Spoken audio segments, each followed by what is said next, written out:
still have to figure out the Velcro on the inside, but the shoulder rotates. Uh-huh. And I can look right out at you. Okay, so eventually this will run. Oh, yes. And light up and flash and make noises and...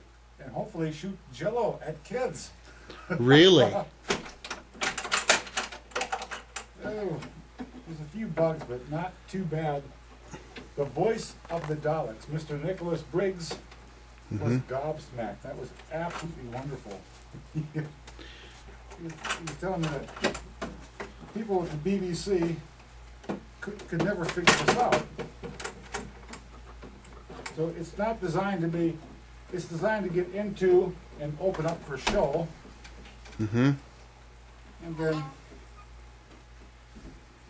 open up like a little weasel slobber. Kyle, I'm looking at you, Kyle.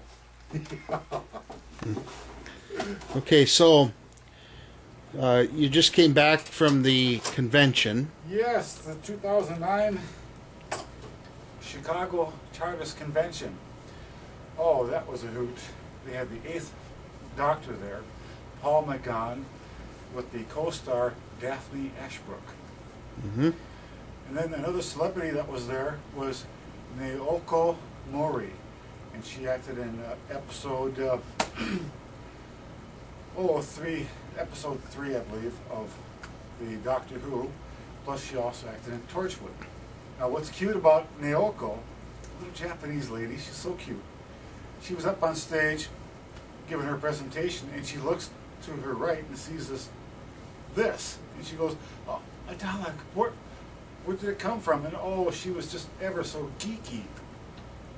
And so Jennifer, the Master of Ceremonies, and said that the guy that made this would very much like her signature. And her signature is right there. No kidding. And another co-star actor, and 2 other signatures on this side. Wow. The voice of the Daleks is signed here, plus Mr. Robert Sherman, who wrote the episode Dalek, the episode where the Dalek opens up. He was gobsmacked, absolutely gobsmacked. Ugh. So this is a real work in the making. I mean, I've seen you making this thing. I just pulled in here to Dave's place. This is my first time to see this Dalek in life. I don't know how to say it.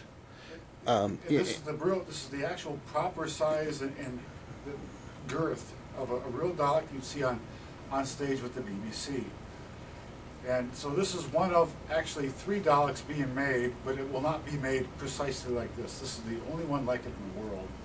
The other Dalek, the copper one, which all the parts are there and in the bedroom, that'll be for Michael. Michael will remotely control his Dalek because, well, we can't exactly fit him into the Iron Maiden, if you catch my drift. I wouldn't fit too well in there either. You should have seen, we had almost like 50, 60 different people sit in here for a photo shoot. Really? Not at once. But No. But, I mean, they used that as a photo op or whatever? Oh, yes. Oh. Isn't that great? Michael says, "Dave, look, you're stealing their thunder." That was so cute.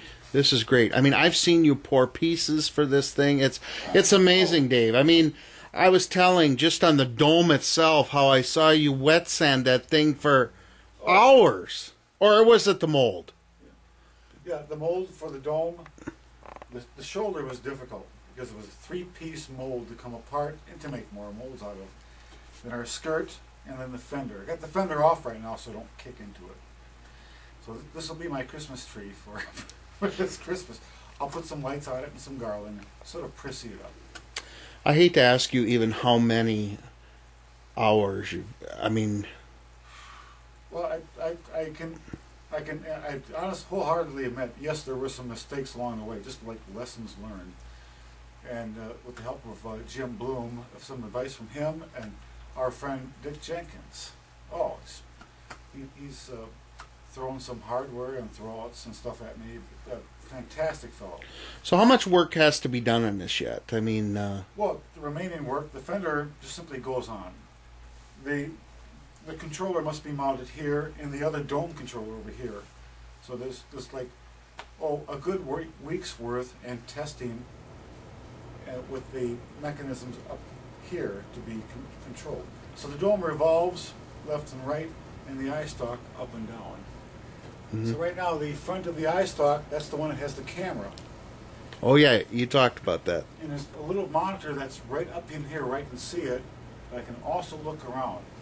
And my cohort Michael, he's my spotter. So we have these little radios, and I'm listening for him. I won't talk to him because I'll have a mask over my face, which goes to the voice changer down here with the amplifier down here. And if you can tell, between my legs is a boom box. the Don, he mounted those in there. That was so The Don, yes, the Don. The Don. The Dom. So this Dalek can actually, at top speed, we have programmable speeds in this. We can go to 5.3 miles an hour, which means I can have a triangle on the back. Mm-hmm. Did you say that something blew? You did have this running, but something blew up? Oh, yes. Now, well, we had a technical difficulty in the wiring transfer to the dome, because the dome can go around and around, and there's many places as you like. Mm-hmm. What will light up on this thing when it's actually... They will have the light, the LED lights looking at you in the dome.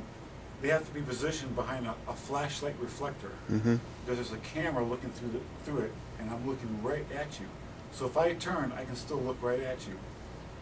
And while I'm looking at you, I turn the shoulder, lock up and charge for shooting the... But I mean, will all those little balls on the side light up and stuff? No, they stay just like that, opaque. Okay, opaque. It's the black chrome. That's normal. So there's not a lot of lights on there, is there? Well, it's been planned to have ground effect lights. Oh, okay. And the gun will light up. We'll get to that bit. We're going to be shooting water fog out of it. That's brilliantly lit up to look like Wow. a ray gun. So you've got quite a bit of work on this yet. Yes, but to be done and at the ready by mid-January. There's a... Oh, really? The rest of it you think will be done by mid-January? Yes. So while I'm finishing this up, I'm continuing with Dalek Con. Dalek Con is the metallic copper and metallic brass Dalek. So this Dalek is? This is the boss to the cult of Skaro. This is Dalek Sek. Michael is Dalek Khan. Another fellow, Mike's good friend Tony in Green Bay, he's making Dalek Thay. And somewhere the fourth Dalek, Jast, that'll be made at some point. The biggest brunt of it right now is getting the fiberglass resin and the cloth. Because we got the molds, we can make dozens and upon dozens of Daleks. We just need resin and cloth. And so anybody that would want to give, $25,000 can have one of these probably. It's been priced over 15, and now with the signatures on it, it's literally priceless. Right. Oof.